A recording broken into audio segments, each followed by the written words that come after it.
अस्सलामु अलैकुम वरहमतुल्लाहि ताला वबरकातुहु।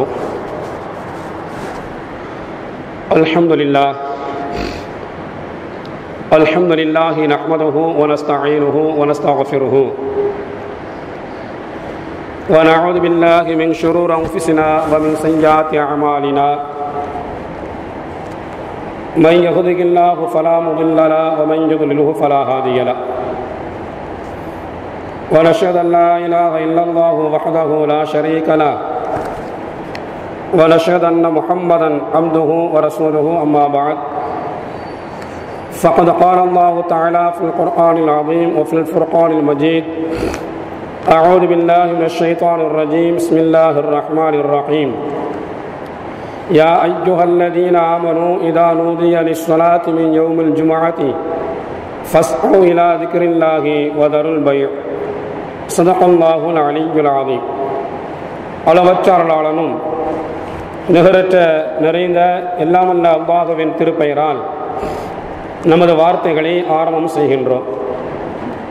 சாந்தியும் சமாதானமும் நபிகள் பெருமானார் ரசூலுல்லாஹி ஸல்லல்லாஹு அலைஹி வஸல்லம் அவர்கள் மீதும் அவர்களை பின்பற்றி நடந்த சித்திக சஹாபாக்கள், தாபியீன்கள், தபா தாபியீன்கள், குறிப்பாக நம் அனைவர்கள் மீதும் என்றென்றும் உண்டாகட்டுமாக. அன்பார்ந்த அல்லாஹுவின் நல்லடியார்களே, அருமையான பெரியோர்களே, அல்லாஹுடைய மாபெரும் கிருபையால் ஜும்மாவுடைய நாளை நாம் அடைந்து ஜும்மாவுடைய தினத்தில் வாங்க சொன்னவுடன் அல்லாஹுடைய பள்ளியில் நாம் எல்லாம் கூடியிருக்கிறோம். இது அல்லாஹ் நம் மீது செய்த ஒரு மாபெரும் கிருபையாகும். ஜும்மா துணத்துடைய சிறப்புகள் என்ன, ஒழுக்கங்கள் என்ன, ஒழுங்குகள் என்ன, ஜும்மாவுடைய நாளினுடைய சட்டத்திட்டங்கள் என்ன என்பதெல்லாம் நாம் தெரிந்து கொள்ள வேண்டும் என்ற எண்ணத்தில் கடந்த 2 வாரங்களாக ஜும்மாவுடைய நாள் அது பெருநாளுக்கு ஒப்பானது, அந்த ஜும்மாவுடைய நாள் வந்துவிட்டால் நாம் குளிக்க வேண்டும், அது வாஜிபு, மனம் பூசிக்கொள்ள வேண்டும், அதே போன்று அல்லாஹ்வை திக்ர் செய்ய வேண்டும், குர்ஆனை ஓத வேண்டும், சதகா கொடுக்க வேண்டும், நோயாளிகளை நலன் விசாரிக்க வேண்டும், ஜனாசாவில் கலந்து கொள்ள வேண்டும், கபரு ஜியாரத்தை செய்ய வேண்டும், அதிகமாக துஆக்கள் ஓத வேண்டும். அதுபோக முக்கியமாக நாம் செய்ய வேண்டிய ஒரு அமல், நபிகள் பெருமானார் ரசூலுல்லாஹி ஸல்லல்லாஹு அலைஹி வஸல்லம் சொன்ன ஒரு அமல். அது என்ன அமல் என்றால், ஜும்மாவுடைய நாளில் நபிகள் பெருமானார் ரசூலுல்லாஹி ஸல்லல்லாஹு அலைஹி வஸல்லம் அவர்கள் மீது நாம் அதிகமாக ஸலவாத் ஓத வேண்டும். என்ன காரணம் என்பதை ரசூலுல்லாஹ் சொல்லும் பொழுது, நீங்கள் சொல்லக்கூடிய ஒவ்வொரு ஸலவாத்தை எனக்கு அல்லாஹ் தஆலா மலக்குமார்கள் மூலமாக எனக்கு எடுத்து காட்டுகிறான். இன்னாருடைய மகன் இன்னார் உங்கள் மீது ஸலவாத் சொல்லியிருக்கிறார் என்று அல்லாஹ் எனக்கு எடுத்து காட்டுகிறான் என்று நபிகள் பெருமானார் ரசூலுல்லாஹி ஸல்லல்லாஹு அலைஹி வஸல்லம் சொன்ன ஹதீஸை நாம் பார்த்தோம். எனவே ஜும்மாவுடைய நாளில் நாம் செய்யக்கூடிய அமல்கள் நிறைய இருந்தாலும் அதில் முக்கியமாக நாம் கடைபிடிக்க வேண்டிய அமல், நபிகள் பெருமானார் ரசூலுல்லாஹி ஸல்லல்லாஹு அலைஹி வஸல்லம் மீது அதிகமாக ஸலவாத்து சொல்ல வேண்டும். அப்படி ஸலவாத்து சொன்னால் நமக்கு கிடைக்கிற நன்மைகள் என்ன, சிறப்புகள் என்ன என்பதை ஹதீஸில் பார்க்கும் பொழுது 70 சிறப்புகள், பயன்கள் நமக்கு உண்டு. அந்த 70ஐயும் சொல்ல முடியாது, காரணம் சுருங்கிய நேரம் என்ற காரணத்தினால் ஒரு 15 சிறப்புகளில் 5ஐ கடந்த வாரம் பார்த்தோம். அந்த 5ல் 1வது என்ன, யாரும் அதாவது அல்லாஹ் தஆலா செய்யக்கூடிய ஒரே அமல் நபிகள் பெருமானார் ரசூலுல்லாஹி ஸல்லல்லாஹு அலைஹி வஸல்லம் மீது ஸலவாத்து சொல்வது ஒன்று. 2வது, ரசூலுல்லாஹ் மீது நாம் 10 ஸலவாத்து சொன்னால், ரசூலுல்லாஹ் மீது நாம் ஒரு ஸலவாத்தை சொன்னால் அல்லாஹ் நமக்கு 10 ரஹ்மத்தை தருகிறான், நம்முடைய 10 பாவங்களை அல்லாஹ் மன்னிக்கிறான், 10 சிறப்புகளை அல்லாஹ் வழங்குகிறான் என்பதையும் ஹதீஸில் பார்த்தோம். 3வது என்ன, நயவஞ்சகத்தனத்திலிருந்து அல்லாஹ் பாதுகாக்கிறான், ரசூலுல்லாஹ் மீது நாம் அதிகமாக ஸலவாத்து சொன்னார். 4வது, ஒவ்வொரு பொருளுக்கும் ஜகாத் இருப்பதை போல நம்முடைய அமல்களுக்கு உண்டான ஜகாத்து நபிகள் பெருமானார் ரசூலுல்லாஹ் மீது ஸலவாத்து சொல்வது. 5வது, நபியின் நெருக்கத்தை மறுமையில் இந்த ஸலவாத்து நமக்கு நெருக்கத்தை ஏற்படுத்தும் என்பதையும் பார்த்தோம். 6வது என்ன, மறுமையில் நபிகள் பெருமானார் ரசூலுல்லாஹ்வுடைய ஷஃபாத்து கிடைக்க இந்த ஸலவாத்து காரணமாக இருக்கிறது என்று சொல்லிவிட்டு, இந்த ஷஃபாத்துக்காக வேண்டிதான் சஹாபாக்கள் ஆசைப்பட்டார்கள்.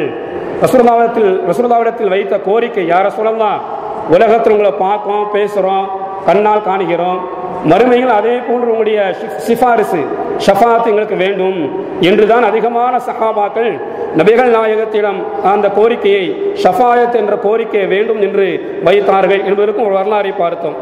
ஆறாவது என்ன, உலகத்தில் ஏழாவது என்ன, உலகத்தில் பார்க்கும் எத்தனையோ மக்கள் வறுமையில் வாடுகிறார்கள், சிரமங்களில் இருக்கிறார்கள். அப்போ வறுமையிலிருந்தும் சிரமங்களிலிருந்தும் நம்மை பாதுகாக்க, வறுமைகள் வராமல் இருக்க, சிரமங்கள் வராமல் இருக்க நபிகள் பெருமானார் ரசூலுல்லாஹ் மீது ஸலவாத்து சொன்னால் இது ஒரு மருந்தாக இருக்கிறது. ஹதீஸில் பார்க்கிறோம். நமக்கு வறுமையில் இருந்து நீங்க, சிரமங்களில் இருந்து நீங்க நம்ம அதிகமாக ஸலவாத்து சொன்னார், ரசூலுல்லாஹ் மீது நாம் அதிகமாக ஸலவாத்து சொன்னால் அல்லாஹ் தஆலா அந்த ஸலவாத்தின் காரணமாக நம்முடைய வறுமையை நீக்குகிறான், நம்முடைய சிரமங்களை அல்லாஹ் நீக்குகிறான். ஏனென்றால் அல்லாஹ்வை சொல்கிறான், நானும் ஸலவாத்து சொல்கிறேன், நீங்களும் ஸலவாத்து சொல்லுங்கள் என்று அல்லாஹ் சொல்லுகின்றான் இல்லையா? நானும் மலக்குமார்களும் இந்த நபிகள் மீது ஸலவாத்து சொல்கிறோம். யா அய்யுஹல்லதீன ஆமனூ ஸல்லு அலைஹி வஸல்லிமு தஸ்லீமா, இறை நபிக்கையாளர்களே நீங்களும் இந்த நபியின் மீது ஸலவாத்து சொல்லுங்கள் என்று அல்லாஹ் சொல்லி காட்டுகிறார். அதே போன்று நான் சொன்ன வறுமையிலிருந்து நீங்க, சிரமத்தில் இருந்து நீங்க, இந்த ஸலவாத்து ஒரு மருந்தாக இருக்கிறது. அது எப்படி என்று நாம் நினைக்கலாம். ரசூலுல்லாஹ் சொன்னாங்க இல்லையா, என் மீது யார் ஒரு ஸலவாத்து சொல்வார்களோ அல்லாஹ் அவர்களுக்கு 10 ரஹமத்தை கொடுக்கிறான். அல்லாஹ் அவர்களுக்கு 10 ரஹமத்தை கொடுக்கிறான். அல்லாஹ்வுடைய ரஹமத்து கிடைத்து விட்டால் வறுமை நீங்கிவிடும், சிரமங்கள் போய்விடும் இல்லையா? வறுமை நீங்கிவிடும், சிரமங்கள் போய்விடும். அப்போ வறுமையிலிருந்தும் சிரமங்களிலிருந்தும் நீங்குவதற்கு மருந்தாக இந்த ஸலவாத் இருக்கிறது. இது ஏழாவது அல்லாஹ் தரக்கூடிய ஒரு சிறப்பு. எட்டாவது விஷயம் என்ன, நமக்கு திடீர்னு மறதி ஏற்பட்டுரும் இல்லையா? நமக்கு திடீர்னு மறதி ஏற்பட்டுரும். அப்படி மறதி ஏற்பட்டால் ஞாபகம் வருவதற்காக வேண்டி ஸலவாத்து சொன்னால் ஞாபகம் வந்துருமா? சில பொருள் எங்க வச்சோம் ஞாபகம் இருக்காது, யாருக்கு எவ்வளவு கொடுத்தோம் ஞாபகம் இருக்காது. சில பேருக்கு 5000 கொடுத்துருப்போம், ஒரு 10,000 கொடுத்துருப்போம், எவ்வளவு கொடுத்தோம் ஞாபகம் இருக்காது. அப்ப சில நேரங்களில் மனிதனுக்கு மறதி ஏற்படும். அப்ப மறந்தது ஞாபகம் வர காரணமாக இருப்பது ஸலவாத்து என்பதையும் வரலாற்றில் பார்க்கிறோம். அபூ ஹுரைரா ரலியல்லாஹு தஆலா அன்ஹு அவர்கள் சொல்கிறார்கள், இவங்க சாதாரண ஆள் இல்லை, நபிகள் பெருமானார் ரசூலுல்லாஹ்வுடைய ஹதீஸை அதிகமாக அறிவித்த ஒரு சஹாபி. ரசூலுல்லாஹி ஸல்லல்லாஹு அலைஹி வஸல்லம் அபூ ஹுரைரா ரலியல்லாஹு அன்ஹுக்கும் 4 ஆண்டுகளான தொடர்பு. அவன் கம்மியான வருடங்கள் தொடர்பு இருந்தாலும் அதிகமான ஹதீஸை அறிவித்தவர் யாரு? அதிகமான ஹதீஸை அறிவித்தவர் அபூ ஹுரைரா ரலியல்லாஹு தஆலா அவர்கள். ரொம்ப தேர்ச்சி பெற்ற ஒரு ஆள். ஒரு நாள் அபூ ஹுரைரா ரலியல்லாஹு அன்ஹு வருகிறார்கள், யார சொல்லலாம், எனக்கு எல்லாம் மறந்து விடுகிறது, நீங்க என்ன சொன்னாலும் எனக்கு ஞாபகம் இருப்பது இல்லை, மறந்து விடுகிறது, எனக்கு துஆ செய்யுங்க என்று வேண்டிக் கொண்டார்கள். நபிகள் பெருமானார் ரசூலுல்லாஹ் அவர்கள் தன்னுடைய ஒரு துண்டை எடுத்தார்கள், கீழே விரித்து எதே அள்ளி போடுவதை போன்று அதில் அள்ளி போட்டு 4ஆக மடித்து அபூ ஹுரைரா ரலியல்லாஹு நெஞ்சில் வயிற்றில் அமுக்கி விட்டாங்களாம். அன்றைய தினத்திலிருந்து எனக்கு மறதி என்பதே ஏற்படவில்லை என்று அபூ ஹுரைரா ரலியல்லாஹு தஆலா அன்ஹு அவர்கள் சொல்லக்கூடிய ஹதீஸை பார்க்கிறோம். அந்த அபூ ஹுரைரா ரலியல்லாஹு சொல்கிறார்கள், எனக்கு ஏதாவது மறந்து விட்டால் நபிகள் பெருமானார் ரசூலுல்லாஹ் மீது நான் ஸலவாத்து சொல்லுவேன், ஞாபகம் வந்துவிடும் என்று சொல்கிறார்கள். எனவே மறந்தவை ஞாபகம் வர காரணமாக அமைவது ஸலவாத்து நீங்கள் அதிகமாக ஓதினால் மறதி என்பது ஏற்படாது, மறந்தது ஞாபகம் வந்துவிடும் என்று நம்முடைய முன்னோர்கள் சஹாபாக்கள் அதற்கு பிறகு வந்தவர்கள் சொல்லக்கூடிய வரலாறை நான் பார்க்கிறோம். இது 8வது. 9வது என்ன, நபியின் பிரியம் நம் மீது கிடைக்க ஸலவாத்து காரணமாக இருக்கு. நபிகள் பெருமானார் ரசூலுல்லாஹ்வுடைய அன்பு, அவருடைய பிரியம், பாசம் நமக்கு கிடைப்பதற்கு இந்த ஸலவாத்து காரணமாக இருக்கிறது என்பதையும் பார்க்கிறோம். ரசூலுல்லாஹ் சொன்னாங்க, இன்ன அவுலன் நாஸி பி, எனக்கு ரொம்ப விருப்பமான ஆளு, எனக்கு மக்களில் ரொம்ப விருப்பமான ஆளு யௌமுல் கியாமத்தி, மறுமை நாளில் அக்ஸருஹும் அலைய ஸலாத்தன், என் மீது யார் அதிகமாக உங்களில் ஸலவாத்து செய்கிறாரோ அவர்தான் எனக்கு பிரியமான ஆளு, எனக்கு விருப்பமான ஆளு என்று நபிகள் பெருமானார் ரசூலுல்லாஹ் சொல்கிறார்கள். அடுத்து என்ன, நாம் செய்யக்கூடிய ஒவ்வொரு துஆக்களும், ஃபர்தான தொழுகைக்கு பிறகு, நன்மையான காரியத்திற்கு பிறகு நாம் செய்யக்கூடிய ஒவ்வொரு துஆக்களும் அல்லாஹுவால் அங்கீகரிக்கப்பட வேண்டும் என்றால் துஆவுக்கு முன்னாலும் துஆவுடைய இறுதியிலும் ஸலவாத் இருக்க வேண்டும். எந்த துஆவின் ஆரம்பத்திலும் கடைசியிலும் ஸலவாத் இல்லையோ அந்த துஆ ஏற்றுக்கொள்ளப்பட மாட்டாது. இன்னொரு ஹதீஸில் ஸலவாத் இல்லாத துஆக்கள் ஆரம்பத்திலும் கடைசியிலும் ரசூலுல்லாஹ் மீது ஸலவாத் இல்லாத துவாக்கள் தலைக்கு மேல் உயர்த்தப்படாது என்றும் நபிகள் பெருமானார் ரசூலுல்லாஹ் அவர்கள் சொல்லக்கூடிய ஹதீஸையும் பார்க்கிறோம். அடுத்து 11வது என்ன? நம்முடைய வாழ்க்கையில் தேவைகள் நிறைவேற, ஏதாவது தேவைகள் நிறைவேற வேண்டும். ஒவ்வொரு மனிதனுக்கும் ஒவ்வொரு ஆசை இருக்கும் இல்லையா? நம்முடைய குழந்தைகள் சாலிஹான குழந்தையா வரணும், நல்ல குழந்தைகளா வரணும், ஒழுக்கமுள்ள குழந்தைகளா வரணும், கஷ்டங்கள் நீங்கணும், நோய் நீங்கணும், மனைவிக்கும் நமக்கு மத்தியில் ஒரு ஒற்றுமை ஏற்படணும், நம்முடைய குடும்பங்கள் ஒற்றுமையாக இருக்கணும். ஏதாவது ஒரு தேவைகள் நிறைவேற ஸலவாத்தை ஓதி அதே முன்வைத்து நாம் துவா கேட்டால் அது ஏற்றுக்கொள்ளப்படும் என்பதையும் நாம் பார்க்கிறோம். 12வது என்ன?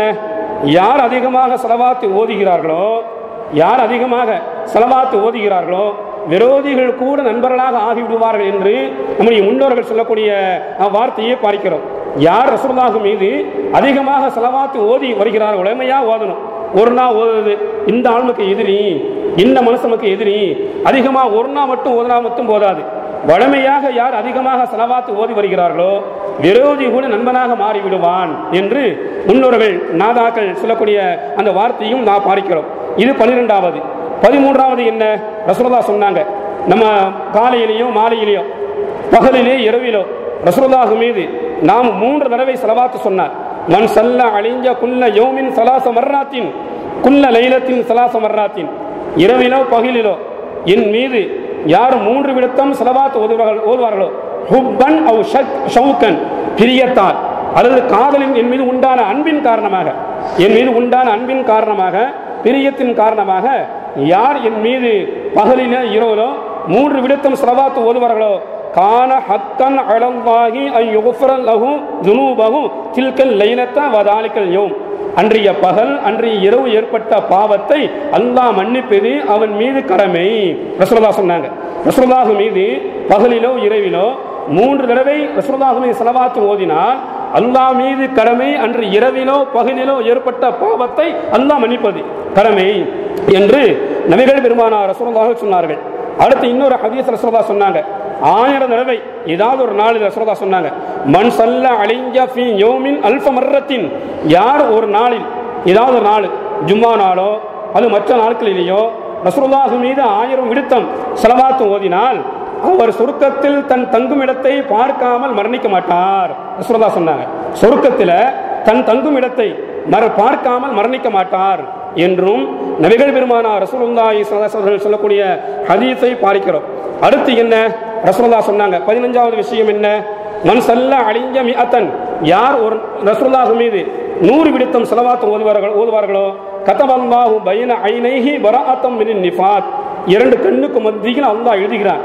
100 விடுத்தம் ரசூலுல்லாஹ் மீது ஸலவாத் ஓதினால் 2 கண்ணுக்கு மத்தியில் அல்லாஹ் எழுதுகிறார், இவர் முனாஃபிக் கிடையாது, முனாஃபிக்கில் இருந்தும் இவர் நீக்கப்பட்டவர், நரகத்திலிருந்தும் பாதுகாக்கப்பட்டவர் என்று அல்லாஹ் எழுதுகிறான். அது மட்டுமல்ல, மறுமை நாளில் அல்லாஹ்வுடைய பாதையில் போர் செஞ்சு தன் உயிரை நீத்த தியாகிகளோடு அல்லாஹ் அவர்களை அமர வைப்பான், குடியமர்த்துவான் என்றும் நபிகள் பெருமானார் ரசூலுல்லாஹ் சொன்னார்கள். இதெல்லாம் போக நம்முடைய கவலைகள் நீங்குவதற்குண்டான அருமருந்தாக இந்த ஸலவாத் இருக்கிறது. நம்முடைய கவலைகள் எல்லாம் நீங்குவதற்கு ஒரு அருமருந்தாக இந்த ஸலவாத் இருக்கிறது. கவலைகள் ஏற்பட்டிருக்கு, நாம் ஸலவாத் சொன்னால் அந்த கவலைகளை நீக்கும் இந்த ஸலவாத் என்பதை ஹதீஸில் பார்க்கிறோம். உபய் இப்னு கஅப் ரலியல்லாஹு தஆலா அன்ஹு, இவங்க உயர்ந்த சஹாபி, இவங்க ஒரு சிறந்த சஹாபி, இவங்க ஒரு சிறந்த சஹாபி. உபய் இப்னு கஅப் ரலியல்லாஹு தஆலா அன்ஹுவுடைய பெயரை சொல்லி அல்லாஹ் தஆலா சூரத்துல் பையினா என்ற சூறாவை இறக்கி வைத்து, யார சூரம்தான் இந்த சூறாவை உபய் இப்னு கஅப் ரலியல்லாஹு அவர்களை ஓதச் சொல்வீராக என்று அல்லாஹ் சொல்ல, நபிகள் பெருமானார் ரசூலுல்லாஹி ஸல்லல்லாஹு அலைஹி வஸல்லம் உபய் இப்னு கஅப் ரலியல்லாஹு அன்ஹு அழைத்து உபய் இப்னு கஅப் அவர்களே இந்த சூரத்துல் பையினாவை ஓதுவீராக அல்லாஹ் சொல்ல சொன்னார் என்று சொன்னார்கள். ரசூலுல்லாஹ் ரொம்ப ஆனந்தப்பட்டு சந்தோஷப்பட்டு, யார சொல்லலாம் என் பெயரை சொல்லி அல்லாஹ் ஓத சொன்னானா? ஆமா, உங்களுடைய பெயரை சொல்லித்தான் அல்லாஹ் தஆலா ஓத சொன்னான் என்று ரசூலுல்லாஹ் சொன்னாங்க. இப்படி அல்லாஹ் தஆலாவே உபய் இப்னு கஅப் ரலியல்லாஹு தஆலா அன்ஹுவர்கள் ஓத வேண்டும் என்று சொல்லி ஒரு சூறாவை இறக்கி வைத்த ஒரு சஹாபி தான் உபய் இப்னு கஅப் ரலியல்லாஹு தஆலா அன்ஹு அவர்கள். இவர்கள் ஒரு நாள் வந்தாங்க ரசூலுல்லாஹ்விடத்தில், யார சொல்லலாம் என்னுடைய அமல்கள் போக, என்னுடைய வேலைகள் போக நான் உங்கள் மீது அதிகமாக ஸலவாத் சொல்ல ஆசைப்படுகிறேன் சொன்னார்கள். உங்கள் மீது நான் அதிகமாக ஸலவாத் சொல்லலாமா? நீ நாடு எது ஓது ரசூலுல்லாஹ் சொன்னாங்க. நீ நாடியதை ஒரு செலவாத்து சொல்லு என்று சொன்னாங்க. அவன் ஒரு நாளை 4 பங்காக ஆக்கி அதுல கால்வாசி நான் உங்களுக்கு செலவாத்து சொல்லலாமா என்று உபய் இப்னு கஅப் ரலியல்லாஹு அன்ஹு கேட்டபோது ரசூலுல்லாஹ் சொன்னாங்க, நீ நாடியது ஓதுப்பா என்று சொல்லிவிட்டு அடுத்து சொன்னாங்க, வைன் ஜித்தா ஃபஹுவ கைரன் லக, இன்னும் நீ அதிகமாக்கினா, இன்னும் நீ அதிகமாக செலவாத்தி ஓதினால் அது உனக்கு நல்லதாக இருக்கும், நல்லது என்று சொன்னார்கள். அப்படியா? அன்னிஸ்ஃப, அப்ப ஒரு நாளில் பாதி நாளை செலவாத்தின ஓதட்டுமா என்று கேட்டார்கள். ரசூலுல்லாஹி ஸல்லல்லாஹு அலைஹி அவர்கள் நீ நாடியதை ஓதி என்று சொல்லிவிட்டு மீண்டும் சொன்னார்கள், வைன் ஜித்தா ஃபஹுவ கைரன் லக, இன்னும் நீ அதிகப்படுத்தினால் அது உனக்கு நல்லதாக இருக்கும் என்று நபிகள் பெருமானார் ரசூலுல்லாஹி சொன்னார்கள்.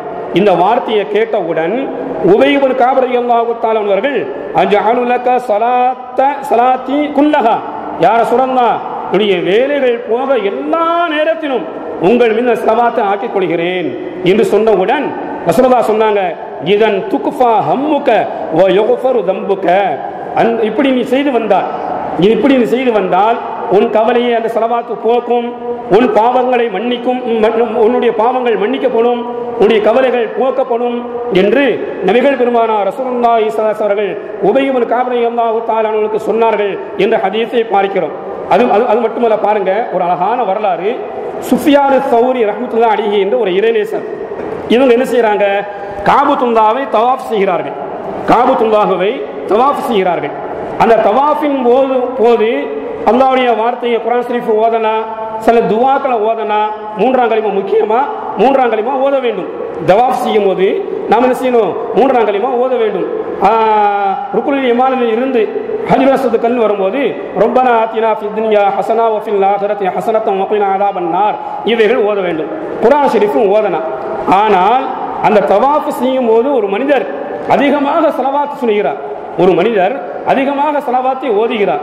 சுஃபியான் ஸௌரி ரஹ்மத்துல்லாஹி அலைஹி அவர்கள் அந்த மனிதனை அழைத்து, ஓ மனிதா, தவாஃப் செய்யும் போது நிறைய துஆக்கள் உண்டு, அல்லாஹ்வுடைய வார்த்தையை ஓதலாம், திக்ருகள் செய்யலாம், கலிமாக்கள் தஸ்பீஹாத்துகள் இவைகளை ஓதலாம். இவைகளில் எதையுமே ஓதாம நீ அதிகமாக ஸலவாத் சொல்வதை பார்க்கிறேனே, என்ன காரணம் என்று கேட்டார்கள். அப்ப சுஃபியான் ஸௌரி அவர்கள் கேட்டதற்கு அந்த மனிதர் சொன்னார், நானும் என்னுடைய தந்தையும் ஹஜ்ஜுக்கு வந்தோம். வரும் வழியில் உடைய தந்தை மரணித்து விட்டார்கள். மௌத்தாகி விட்டார்கள். மௌத்தா போனா அந்த முகத்தை பார்த்த எனக்கு ரொம்ப கவலையா இருந்துச்சு. முகம் ரொம்ப கருப்பா இருந்துச்சு, பார்ப்பதற்கு அருவருப்பா இருந்துச்சு. எனக்கு ரொம்ப கவலை. ஆனா என் தந்தை என்ன செய்வாரு, சில பாவங்களை செய்து வந்தார். பகிரங்கமாக சிறிய பெரிய பாவங்களை செய்து வந்தார். இருந்தாலும் தன்னுடைய முகத்தை பார்க்கும்போது எனக்கு ரொம்ப கவலையா இருந்துச்சு. அவருடைய தந்தைக்கு செய்ய வேண்டிய அந்த உரிமைகள் கடமைகளை எல்லாம் அதை குளிப்பாட்டி கஃன் செய்து அடக்கம் செய்வதற்குண்டான வேலைகளை எல்லாம் முடித்து விட்டு நான் கவலையில் சிறிது நேரம் ஓய்வெடுத்தேன். ஒரு கனவு, அந்த கனவில் என்னுடைய தந்தை தோன்றினார். என்னுடைய தந்தையின் முகத்தை பார்த்தால் பிரகாசமா இருக்கு. மௌத்தா போய் கிடக்கும் போது முகம் கருப்பா இருந்துச்சு. எனக்கு ரொம்ப கவலை ஏற்பட்டது.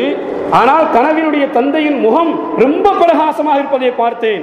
இந்த நேரத்தில் இன்னொரு மனிதர் கனவு வந்து எழுத்தில் சொன்னார், மனிதனே, உன் தந்தையின் முகத்தை பார்க்கும் போது உனக்கு ஆச்சரியமா இருக்கிறதா என்று கேட்டார். உடைய தந்தையின் முகத்தை பார்க்கும் போது உனக்கு ஆச்சரியமா இருக்கா என்று கேட்டார். ஆமா, என்ன ஆச்சரியம்? என்னுடைய தந்தை மூத்தா போய் இருக்கும் போது முகத்தை பார்த்தேன், கருப்பா இருந்துச்சு, ரொம்ப கவலை. ஆனால் இந்த நேரத்தில் தந்தையின் முகம் பிரகாசமா இருக்கு, என்ன காரணம் என்று எனக்கு ஆச்சரியமா இருக்கு என்று கனவிலேயே அந்த மனிதனும் நானும் பேசிக்கொண்டேன். இதற்குண்டான காரணம் என்ன என்பதையும் கேட்டேன். உடைய கனவில் வந்தவர் சொன்னார், உன் தந்தை சிறிய பெரிய பாவங்களில் ஈடுபட்டாலும் அவர் வலிமையாக செய்து வந்த ஒரு முக்கியமான அமல் நபிகள் பெருமானார் ரசூலுல்லாஹ் மீது அதிகமாக ஸலவாத் ஓதி வந்தார். அவர் முக்கியமான அமல், வலிமையாக விடாமல் தொடர்ச்சியாக அவர் விடாமல் செய்து வந்த ஒரே அமல் நபிகள் பெருமானார் ரசூலுல்லாஹ் மீது ஸலவாத் ஓதி வந்தார். அந்த ஸலவாத்தின் காரணமாக அவருடைய முகம் பிரகாசமா இருக்கு, அவருடைய பாவத்தை அல்லாஹ் மன்னித்து முகத்தில் பிரகாசத்தை கொடுத்து விட்டான் என்ற செய்தியை அந்த மனிதர் சொன்னவுடன் திடுக்கிட்டும் விழித்தார். மக்காவுக்கு வந்தார், தவாஃபில் ஈடுபட்டேன். எனவேதான் ஸலவாத்துக்கு இவ்வளவு மகிமை உண்டா, இவ்வளவு சிறப்பு உண்டா இவ்வளவு பலனை நன்மைகளை அல்லாஹ் தருகிறானா என்ற எண்ணம் ஏற்பட்டு தவாஃபின் போது ஸலவாத்தை தவிர வேற எதையும் ஓதக்கூடாது என்ற எண்ணத்தில் நான் ஓதி வருகிறேன் சுஃபியானி சௌரி அவர்களே என்று சொன்னார்கள் அந்த வரலாறு. அப்ப ஏன் சொல்ல வர, ஸலவாத் என்பது சாதாரண ஒரு மருந்து அல்ல, ஒரு சாதாரண ஒரு அமல் அல்ல.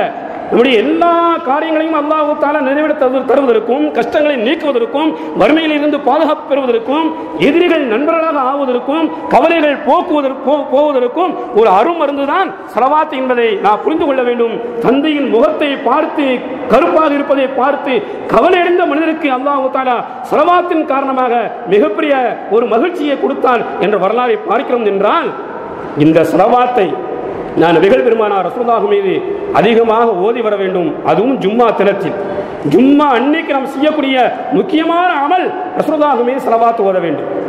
ஏன் தெரியுமா? ஜும்மா தினத்தில் ஓதக்கூடிய ஸலவாத்தை அல்லாஹ் தஆலா மலக்குமார்கள் மூலமாக ரசூலுல்லாஹ்வுக்கு எத்தி வைக்கிறான்.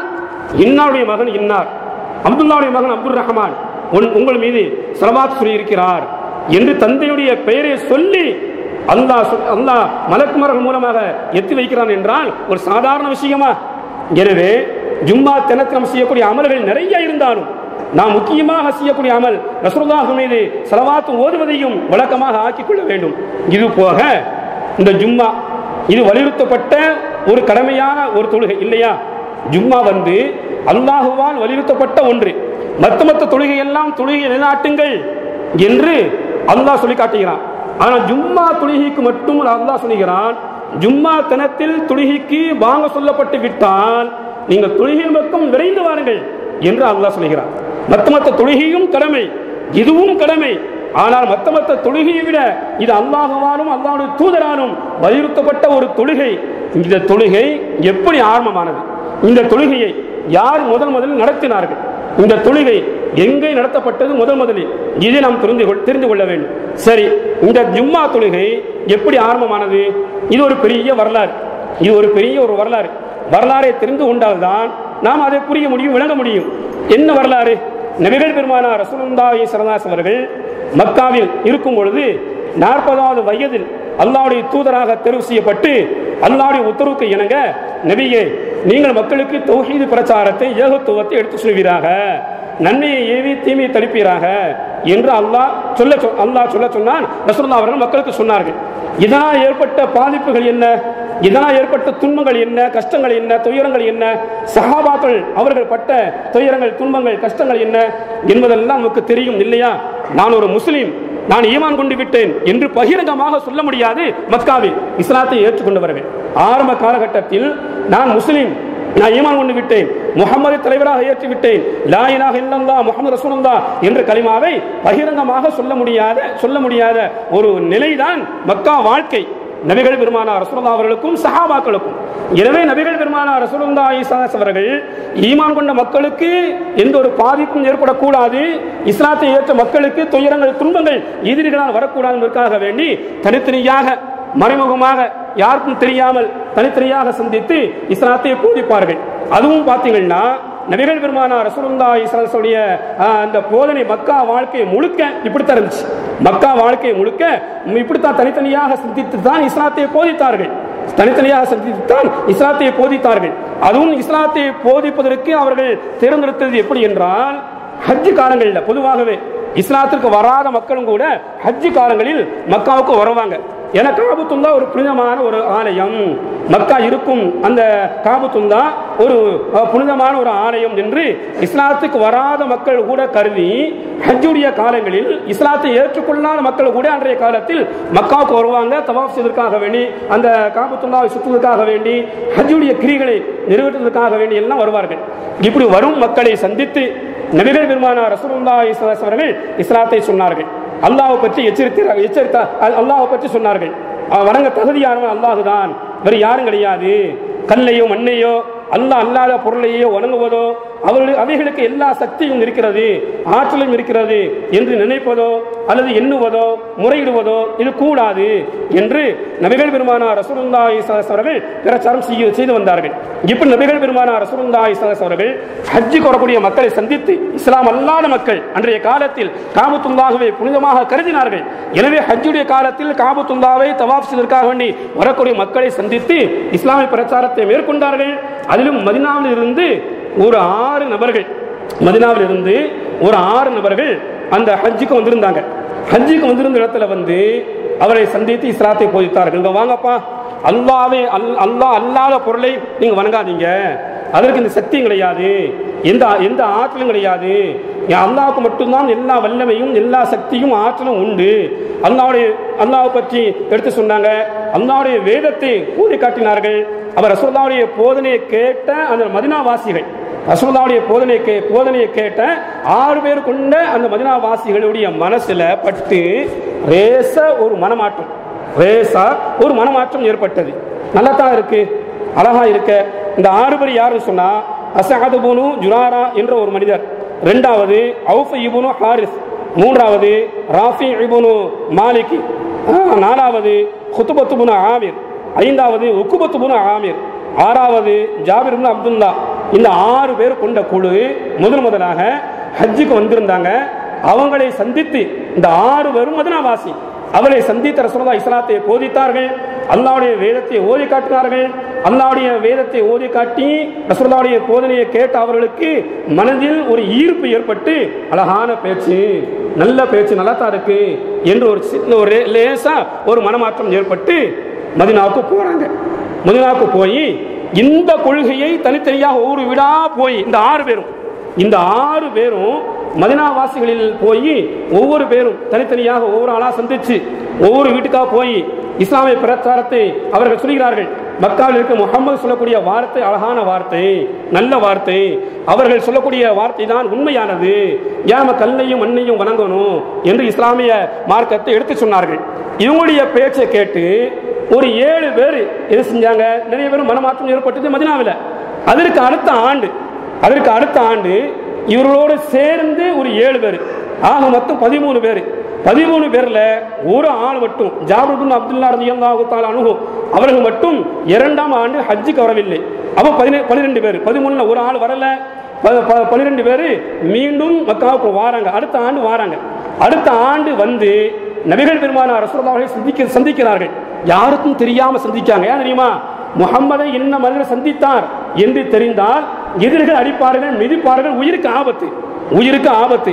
எனவே யாருக்கும் தெரியாமல் இந்த 12 பேர் கொண்ட ஒரு குழு நபிகள் பெருமானார் ரசூலுல்லாஹை சந்தித்து அஷ்ஹது அல்லா இலாஹ இல்லல்லாஹ் வ அன்னக ரசூலுல்லாஹ் என்று கலிமாவை மொழிந்து இஸ்லாத்தை ஏற்றுக்கொண்டார்கள், ஈமான் கொண்டார்கள். அப்ப ஹஜ்ஜை எல்லாம் முடித்து விட்டு இவங்க மதீனாவுக்கு போகும்போது ரசூலுல்லாஹ் சொன்னாங்க, இங்க வந்து பகிரங்கமா ஜும்மா தொழுகை நடத்த முடியாது. ஏனென்றால் தொழுகையை கூட நபிகள் பெருமானார் ரசூலுல்லாஹி ஸல்லல்லாஹு அலைஹி வஸல்லம் மக்காவில் இருக்கும்போது அல்லாஹ் தொழுகையை கடமையாக்கி விட்டான். ஹிஜ்ரத்துக்கு 2 ஆண்டுக்கு முன்னால அல்லாஹ் தஆலா தொழுகையை கடமையாக்கி விட்டான். மிஅராஜ் பயணம் எப்போ? மக்கா வாழ்க்கையா மதீனா வாழ்க்கையா என்றால் மக்கா வாழ்க்கையின் போதுதான், இல்லையா? மக்கா வாழ்க்கையின் போதுதான் நபிகள் பெருமானார் ரசூலுல்லாஹ் அவர்கள் மிஅராஜ் பயணத்தை மேற்கொண்டார்கள். அப்ப தொழுகையை அல்லாஹ் தஆலா மக்காவில் இருக்கும் போதே கடமையாக்கி விட்டான். அந்த தொழுகை கூட பாருங்க ஜமாத்தாக நடத்த முடியாது. அந்த தொழுகை கூட ஜமாத்தாக ரசூலுல்லாஹ் அவர்கள் நடத்தவில்லை, தனித்தனியாக வீட்டில் தொழுது வந்தார்கள். எப்படி தொழுக வேண்டும், எப்படி ஜமாத்தாக நடத்த வேண்டும் என்று அல்லாஹ் தஆலா ஜிப்ரீல் அலைஹிஸ்ஸலாத்து வஸ்ஸலாம் மூலமாக அல்லாஹ் கற்றுக் கொடுத்தாலும், அல்லாஹ் அறிவித்து கொடுத்திருந்தாலும் யாரும் ஜமாத்தாக மக்காவில் இருக்கும்போது தொழுகை நடத்தவில்லை.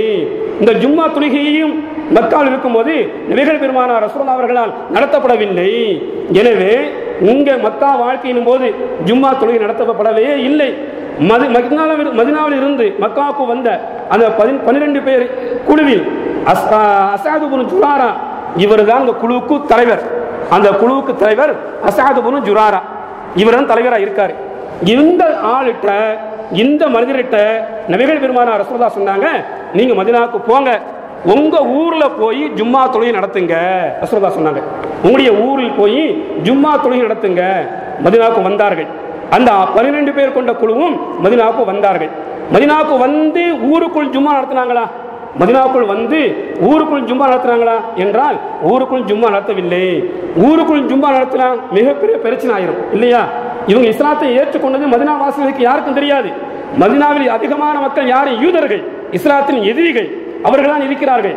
எனவே ஊருக்குள் ஜும்மா நடத்தாம ஊருக்கு வெளியில பயாமா என்று சொல்லக்கூடிய இடத்தில், பயாமா என்று சொல்லக்கூடிய இடத்தில், இது தனியாருக்கு சொந்தமான இடம், இது தனியாருக்கு சொந்தமான இடம்.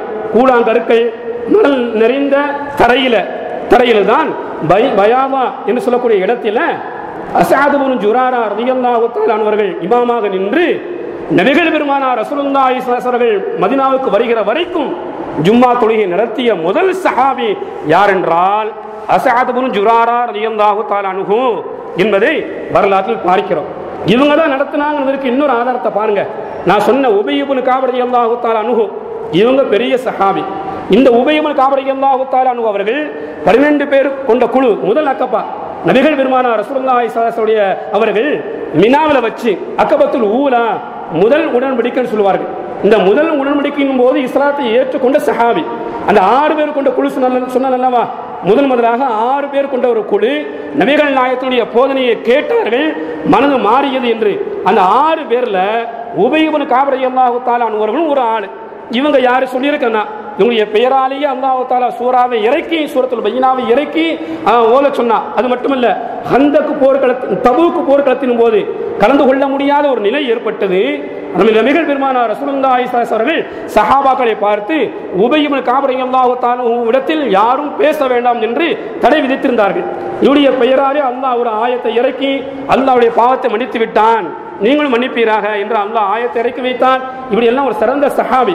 இவங்க சொல்றாங்க, இவங்க சொல்கிறார்கள், ஜும்மா தினத்தில் பாங்கு ஓசையை கேட்டால், ஜும்மா தினத்தில் பாங்கு ஓசையை இவர் செய்வமெடுத்தால் யர்ஹமுஹுமுல்லாஹ் அஸஅத் இப்னு ஜுராரா, அஸஅத் இப்னு ஜுராரா ரலியல்லாஹு தஆலா அவர்களுக்கு அல்லாஹ் அருள் பாலிப்பானாக, ரஹமத்தை கொடுப்பானாக என்று துஆ செய்வார்கள். ஒவ்வொரு வாரமும் ஜும்மாவுடைய பாங்க கேட்டா துஆ செய்வாங்க, அல்லாஹ் ரஹமத்தை செய்ய வேண்டும், அல்லாஹ் அருள் பாலிப்பானாக என்று துஆ செய்வார்கள். மகன் கேட்டார், இந்த உபய் இப்னு கஅப் ரலியல்லாஹு மகன் வாப்பா அவர்களே, ஜும்மாவுடைய பாங்கை கேட்டால் அஸஅத் இப்னு ஜுராரா ரலியல்லாஹுவுக்கு அல்லாஹ் ரஹமத்தை கொடுப்பானாக என்று துஆ செய்கிறீர்களே, என்ன காரணம் என்று கேட்டார்கள். அப்ப உபய் இப்னு கஅப் ரலியல்லாஹு சொன்னாங்க, முதலில் எங்களுக்கெல்லாம் ஜும்மா தொழுகை நடத்திய முதல் மனிதர் அஸஅத் இப்னு ஜுராரா ரலியல்லாஹு தஆலா அன்ஹு அவர்கள் தான் என்று சொன்னார்கள். அல்லாஹ் அவருக்கு அருள் வாய்ப்பானாக. யார் உலகத்தில் ஒரு நன்மையான காரியத்தை செய்கிறார்களோ, யார் உலகத்தில் ஒரு நன்மையான காரியத்தை மக்களுக்கு சொல்கிறார்களோ, நன்மையான காரியத்தை செய்கிறார்களோ, அதை பின்பற்றி மற்றவர்கள் செய்யக்கூடிய நன்மையெல்லாம் அல்லாஹ் தஆலா கொடுப்பான். உலகத்தில் உலகம் அழிக்கப்படுகிற வரைக்கும் எந்தெந்த ஊரில் ஜும்மா நடக்கிறதோ, யாரெல்லாம் ஜும்மா தொழுகிறார்களோ, அந்த அத்தனை ஜும்மாவுடைய நன்மையும் சேரக்கூடிய ஒரே மனிதர் அஸஅத் இப்னு ஜுராரா ரலியல்லாஹு தஆலா அன்ஹு. சுப்ஹானல்லாஹ், சாதாரண விஷயமா? இந்த மனிதர் தான் முதலில் ஜும்மா தொழுகையை நடத்தினார். பயாமா என்ற இடத்தில், தரையில், வெட்ட வெளியில், தனி மனிதனுக்கு சொந்தமான இடத்தில். 2வது ஜும்மா நடந்துச்சு என்றால் பஹ்ரைன் நாட்டில் ஜுதாஃபா என்று சொல்லக்கூடிய 2வது ஜும்மா, பஹ்ரைன் நாட்டில் ஜுதாஃபா என்று சொல்லக்கூடிய இடத்தில் 2வது ஜும்மா நடந்துச்சு.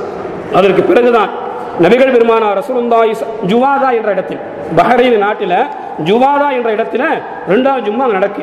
அதற்கு பிறகுதான் நபிகள் பெருமானார் ரசூலுல்லாஹி ஸல்லல்லாஹு அலைஹி வஸல்லம் அவர்கள் ஹிஜ்ரத்தை மேற்கொண்டு மதீனாவுக்கு வருகிறார்கள். குபா என்ற இடத்தில் ஜும்மா தொழுகை நடத்தினார்கள். அதற்கு பிறகு மஸ்ஜிது நபியை கட்டினார்கள். மஸ்ஜிது நபவியில் அங்கு ஜும்மா தொழுகை நடத்தப்பட்டது. இது ஜும்மாவுடைய வரலாறு. இந்த ஜும்மா தொழுகை என்பது முக்கியமான ஒன்று இல்லையா? ஜும்மா தொழுகை என்பது முக்கியமான ஒன்று. மத்த தொழுகை எப்படி முக்கியமோ அதே போன்றுதான் ஜும்மா தொழுகையும் முக்கியமான ஒன்று. இன்னும் சொல்லப்போனா மற்ற தொழுகை கடமை, அதுவும் வலியுறுத்தப்பட்ட ஒன்றுதான். அதை விட்டாலும் குற்றம்தான். ஆனால் அதை விட மிகப்பெரிய பாவம் ஜும்மா தொழுகையை விட்டால். ஹதீஸில் பார்க்கிறோம், நபிகள் பெருமானார் ரசூலுல்லாஹி ஸல்லல்லாஹு அலைஹி வஸல்லம் அவர்கள் இந்த ஜும்மா தொழுகைக்கு அதிகமாக முக்கியத்துவம் கொடுத்திருப்பதை பார்க்கிறோம். இந்த ஜும்மாவுடைய தொழுகைக்கு அதிகமான முக்கியத்துவம் கொடுத்திருப்பதை பார்க்கிறோம். நம்ம நினைக்கிறோம், ஜும்மா தானே, 5 நேர தொழுகையை விட்டாச்சு, இல்லத்த ஜும்மாவுக்கு போக, இல்லத்த தொழுக என்று நினைக்கிறோம். அது மட்டுமல்ல, ஜும்மா தானே, பையா பயிக்கிறனா, லேட்டா பயிக்கிறனா, ஆலம் சாஹா மெம்பர்ல ஏறிக்கட்டும், தொழுக ஆரம்பிக்கட்டும். இன்னும் சொல்ல போனா சில சட்டத்திட்டங்கள்லாம் தெரிஞ்சுக்கணும். சில பேர் பார்த்தீங்கன்னா இகாமத் சொல்லப்பட்டு தொழுகை நடத்தப்பட்டு இமாம் அத்தஹியாத்தில் இருக்கும் போது ஒது செய்துவிட்டு ஜும்மா தொழுகையில் கலந்து கொண்டால் அந்த ஜும்மா தொழுகை கூடாது. அந்த ஜும்மா தொழுகை கூடாது. ருக்குவுக்கு பிறகு 2ஆம் ரக்காத்தில் ருக்குவுக்கு பிறகு தொழுகையில் சேர்ந்தால் லொஹராத்தான் அவர்கள் தொழுக வேண்டும். ரசூலுல்லாஹ் சொன்னாங்க, இமாம் ருக்குவில் இருக்கும் போது, இமாம் 2ஆம் ரக்காத்தில் ருக்குவில் இருக்கும் போதே நீங்கள் சேர்ந்து கொள்ளுங்கள். முதல் ரக்காத்தை அடைந்து கொள்ளுங்கள். முதல் ரக்காத்தை அடையாமல் 2ஆம் ரக்காத்தில் ருக்குவுக்கு பிறகு அத்தஹியாத்தில் சேர்ந்து தொழுதால் அது ஜும்மா அல்ல, அது லொஹர் தான் என்பதை நாம் கவனத்தில் வைத்துக் கொள்ள வேண்டும். அது ஜும்மாவாக ஆகாது. இப்படி எல்லாம் ரசூலுல்லாஹ் அவர்கள் வலியுறுத்தி சொல்லியிருக்கிறார்கள். இன்னைக்கு ரொம்ப அசால்ட், ரொம்ப ஒரு பொடுபோக்கு இல்லையா, ரொம்ப ஒரு பொடுபோக்கு. எனவே ஜும்மாவுடைய சட்டத்திட்டங்கள் என்ன, ஜும்மாவுடைய சிறப்பு என்ன என்பதெல்லாம் தெரிந்து நாம் செய்ய வேண்டும்.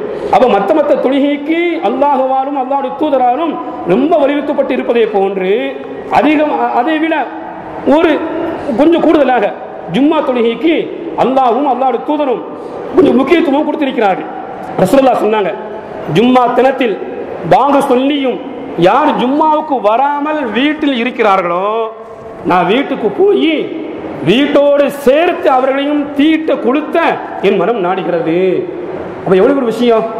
சமுதாயத்தின் மீது கருணை உள்ளவர்கள், பாசம் உள்ளவர்கள் இல்லையா? நபிகள் பெருமானார் ரசூலுல்லாஹ்வுடைய வாழ்க்கை, அந்த வாழ்க்கை முழுக்க மரண நேரம் மறுமையிலும் கூட தன் சமுதாயத்தை நினைப்பவர்கள், தன்னுடைய சமுதாயத்தை நினைத்து வாழ்ந்தவர்கள், தன் சமுதாயத்தை நினைத்து மரணித்தவர்கள், மறுமையிலும் தன் சமுதாயத்தை நினைப்பவர்கள். அவர்கள் சொல்கிறார்கள், ஜும்மாவுக்கு வராம வீட்டில் இருக்கும் மக்களை வீட்டோடு சேர்த்து நான் தீயிட்டு கொடுத்த என் மனம் நாடுகிறது என்று சொன்னார்கள். என்றால் ஜும்மா தொழுகை எவ்வளவு முக்கியமான ஒன்று என்பதை நாம் கவனத்தில் வைத்துக் கொள்ள வேண்டும். அடுத்து ரசூலுல்லாஹ் சொன்னாங்க, என்ன அகவாமுன் அன் வதிஹுல் ஜும்ஆ, நீங்கள் ஜும்மா தொழுகையை விட்டும் விலகி இருங்கள், ஜும்மா தொழுகாம இருக்காதீங்க, ஜும்மா தொழுகைக்கு வாருங்கள், ஜும்மா தொழுகையை விட்டுவிடும் மக்களை நான் எச்சரிக்கிறேன் என்று சொல்லிவிட்டு அவர் ஜும்மா தொழுகையை விட்டு விட்டால் தபஅ அல்லாஹு அலா கல்பிஹி, அவருடைய உள்ளத்தை அல்லாஹ் முத்திரையிட்டு விடுகிறான். அவருடைய உள்ளத்தில் அல்லாஹ் சீல் வைத்து விடுகிறான். சீல் வைத்து விடுகிறான் என்றால் என்ன அர்த்தம்? ختم الله على قلوبهم وعلى سمعهم وعلى أبصارهم غشاوة ولهم عذاب عظيم. அவருடைய பார்வையில், அவருடைய செவிகளில், அவருடைய இதயங்களில் அல்லாஹ் முத்திரையிட்டு விடுகிறான், கடுமையான வேதனை உண்டு என்று சொல்லிவிட்டு ஃபஹும் லா யுமினூன், அவர்கள் ஈமான் கொள்ள மாட்டார்கள் என்று அல்லாஹ் சொல்கிறார். அல்லாஹ் முத்திரையிட்டு விட்டால் ஈமான் கொள்ள முடியாது. அவ ஜும்மாவை யார் விட்டு விடுகிறார்களோ இவர்கள் மூமின்கள் அல்ல, இல்லையா? ஜும்மாவை யார் விட்டு விடுகிறார்களோ, ஏன்னா அல்லாஹ் இதயத்தில் முத்திரையிட்டு விடுகிறானே, அல்லாஹ் இதயத்தில் முத்திரையிட்டு விடுகிறான். எனவே ஜும்மாவை விட்டவருடைய இதயத்தில் அல்லாஹ் முத்திரையிட்டு விடுகிறான். இன்னொரு ஹதீஸில் ரசூலுல்லாஹ் சொன்னாங்க, வேணுமென்று எந்த காரணம் இல்லாமல் 3 ஜும்மாவை யார் விடுகிறார்களோ, மன் தரக்கல் ஜும்ஆத ஸலாஸ மர்ராத்தின் மின் கைரி தரூரின், எந்த காரணமும் இல்லாமல் 3 ஜும்மாவை இவர்கள் விடுகிறார்களோ தபஅ அல்லாஹு அலா கல்பிஹி, அவருடைய இதயத்தில் அல்லாஹ் முத்திரையிட்டு விடுகிறான் என்றும், இன்னொரு ஹதீஸில் எந்த காரணம் இல்லாமல் ஜும்மாவை விட்டு விடக்கூடிய மக்களை அல்லாஹ் தஆலா முனாஃபிக் என்று எழுதுகிறான். முனாஃபிக் நயவஞ்சகன் என்று எழுதுகிறான், நயவஞ்சகத்தை சார்ந்தவன். ரசூலுல்லாஹ் சொன்னாங்க, மன் தரக்க ஸலாஸ ஜும்ஆத்தி மின் கைரி உத்ரின், 3 ஜும்மாவை காரணம் இல்லாமல் விட்டுவிட்டால் கதப மினல் முனாஃபிகீன், முனாஃபிக்கில் கட்டுப்பட்டவன் என்பது என்று ரசூலுல்லாஹ் அவர்கள் சொல்கிறார்கள். அப்ப காரணம் இல்லாமல் யார் யாரும் ஜும்மா விட்டுக்கிறனா, இன்னைக்கு பாத்தீங்கன்னா உடம்பு நல்லா இருக்கு, கை நல்லா இருக்கு, நல்லா பேசுறாங்க, நடக்காங்க, சின்ன ஒரு தலைவலி, ஒரு காய்ச்ச என்றால், எனக்கு காய்ச்ச அதான் தொழுகைக்கு வரல, ஜும்மா வரல, புழுத பார்க்குமா இல்லையா, சரியான தலைவலி எனக்கு, நான் தான் ஜும்மா வரல, எனக்கு சரியான காய்ச்ச, எனக்கு வயிற்று வலி, கைகாலெல்லாம் உழைச்ச, அதான் ஜும்மாவுக்கு வரல என்று சொல்வதை பார்க்கிறோம். ஜும்மாவை விடுவது மிகப்பெரிய பாவம். அவர் ஈமான்தாரும் கிடையாது, இதயத்தில் அல்லாஹ் முத்திரையிட்டு விடுகிறான். 3 ஜும்மாவை விட்டால் அவர் முஸ்லிம் கிடையாது, முனாஃபிக் என்று அல்லாஹ்வும் அல்லாஹ்வுடைய தூதரும் வலியுறுத்தி சொல்லப்பட்ட அந்த ஜும்மா யாருக்கு விதிவிலக்கு? யாருக்கு விதிவிலக்கு என்றால் 4 சாரார், இவர்களுக்கு மட்டும் விதிவிலக்கு. இவர்கள் அல்லாத மற்ற அனைவரும் ஜும்மா தொழுகை கட்டாயமாக தொழ வேண்டும். தொழவில்லை என்றால் அவர்கள் மூமின் கிடையாது, முஸ்லிம் கிடையாது, நயவஞ்சகன், அவர் முனாஃபிக். நீங்க பாருங்க, யாரு ஜும்மா தொழுகையிலையோ இவங்க மௌத்தாபான சொல்ல போன அந்த ஹதீஸின் பிரகாரம் ஜனாசா வைக்கக்கூடாது. முனாஃபிக்கு என்ன ஜனாசா, நயவஞ்சகனுக்கு என்ன ஜனாசா, ஈமான் கொள்ளாத மக்களுக்கு என்ன ஜனாசா? எனவே யாருக்கு விதிவிலக்கு என்றால், ஒன்றாவது சிறுவர்கள், அவர்கள் மீது கடமை இல்லை ஜும்மா, அவர்கள் மீது கடமை இல்லை, வந்தாலும் பரவாயில்லை. இரண்டாவது யாரு? அடிமைகள். இன்றைய காலத்தில் அடிமைகள் கிடையாது, அன்றைய காலத்தில் இருந்தது. அடிமைகளை இஸ்லாமிய மார்க்கம் கொஞ்சம் கொஞ்சமாக அது இல்லாமல் ஆளுக்கி விட்டது. இப்ப அந்த அடிமைகள் என்பது இல்லை. அப்ப ஒன்னாவது யாரு? சிறுவர்கள். இரண்டாவது பெண்கள். பெண்கள் மீதும் ஜும்மா கடமை இல்லை. பெண்கள் மீதும் ஜும்மா கடமை இல்லை. இங்க இன்னொரு விஷயத்தை பதிவு செய்யணும். பாருங்க, ரசூலுல்லாஹ் சொல்லிருக்காங்க, பெண்கள் பள்ளிவாசலுக்கு வருவதை விட வீட்டில் தொழுவது சிறந்தது, அந்த வீட்டிலும் உள் அறைக்குள் தொழுவது சிறந்தது என்று ஹதீஸ். அன்னைக்கு பாருங்க, தன்னுடைய மனைவிமார்களை ஜும்மாவுக்கு வா என்று இழுத்து கொண்டு, அதனால சண்டை சச்சரவு பிணக்கு நடக்கா இல்லையா? எனவே ஜும்மா என்பது பெண்கள் மீதும் கடமை இல்லை. மூன்றாவது யாரு? நோயாளிகள். எப்படிப்பட்ட நோயாளி? ஜும்மா தொழுகைக்கு ஜும்மாவுக்கு வர முடியாத நோயாளி. ஜும்மாவுக்கு வர முடியும், எந்திக்க முடியாது, இருக்க முடியாது, தூக்கத்தான் செய்யணும், தூக்கி உட்கார வைக்கணும், அவங்களுடைய தேவைகளை நாம் தான் நிறைவேற்ற வேண்டும். இந்த மாதிரி உண்டான நோயாளிகள் மீதும் ஜும்மா கடமை இல்லை. நான்காவது நபர் யாரு? வெளியூருக்கு போறாங்க. ஜும்மா அன்னைக்கு போவது அது நல்லதில்லை, இருந்தாலும் நாம் போய்விடலாம் என்ற எண்ணத்தில் போய்கொண்டு இருக்கிறார்கள். ஜும்மா கிடைக்கவில்லை என்றால் அவர்கள் ஜும்மா தொழுக தேவையில்லை, லொஹரத்தான் தொழுக வேண்டும். இந்த 4 சாரார்கள் மீது, இன்னொரு ஹதீஸ்ல அடிமைகள் 5 சாரார்கள் மீது ஜும்மா விதிவிலக்கு. இவர்கள் அல்லாத மற்ற எல்லாரும் ஜும்மா தொழுகைக்கு வந்தே ஆக வேண்டும் என்று இஸ்லாம் சொல்கிறது. அப்படி ஜும்மா தொழுகைக்கு வந்தால் என்னென்ன சிறப்புகள் உண்டு, என்னென்ன அந்தஸ்து உண்டு, அல்லாஹ் தரப்புடைய சன்மானம் என்ன, பரிசு என்ன, அதே போன்று ஜும்மா அன்னைக்கு நம்ம ஓதக்கூடிய சூறாக்கள் என்ன, இதெல்லாம் தெரியணும். ஜும்மா அன்னைக்கு ஓதக்கூடிய சூறா, இன்னும் சொல்லப்போனா தொழுகைக்கு வாரம் சூரத்துல் ஃபாத்திஹா கூட ஒழுங்கா ஓதக்கூடிய நபர்கள் இருக்காங்க, ஒழுங்கா ஓத தெரியாத மக்கள் இருக்காங்க இல்லையா? குழு வந்தா ஆகாது, சும்மா வருவாங்க, குழு வந்தா ஆகாது, அல்லாஹ் சமது வருவாங்க உச்சரிப்போட. அப்ப ஜும்மா தினத்தன்று ஓதக்கூடிய சூறாக்கள் என்ன, இவைகளெல்லாம் தெரிந்து கொண்டு ஒவ்வொன்றையும் ஒழுங்குகளை ஒழுக்கங்களை பேணி தொழுதால்தான் அந்த அமல் அல்லாஹுவால் ஏற்றுக்கொள்ளப்படும். எனவே ஜும்மாவுக்கு நாம் வரக்கூடிய ஒவ்வொரு 8க்கும் அல்லாஹ் தரக்கூடிய நன்மை என்ன, பள்ளிவாசலுக்குள் இருந்து நமக்கு கிடைக்கிற அல்லாஹ் தரக்கூடிய பலன்கள் என்ன, சிறப்புகள் என்ன என்பதெல்லாம் தெரிந்து அடுத்தடுத்த வாரங்களில் 3 வாரம் பேசாச்சு இல்லையா? ஜும்மாவோட சிறப்பு இன்னும் சிறப்பு உண்டு. அடுத்தடுத்த வாரங்களில் வாங்க சொன்ன உடனே வந்துடணும். எந்த வேலை இருந்தாலும் சரிதான், அதை அப்படியே போட்டு விட்டு வாங்க சொன்னவுடன் நாம் ஜும்மாவுக்கு விரைவாக வந்து ஜும்மாவின் நன்மைகள் எல்லாம் அடையக்கூடிய வாய்ப்பை அல்லாஹ் உங்களுக்கும் எனக்கும் தருவானாக. வாஹு தஅவானா அல்ஹம்துலில்லாஹி ரப்பில் ஆலமீன். அஸ்ஸலாமு அலைக்கும் வரஹ்மத்துல்லாஹி தஆலா வபரகாத்துஹு.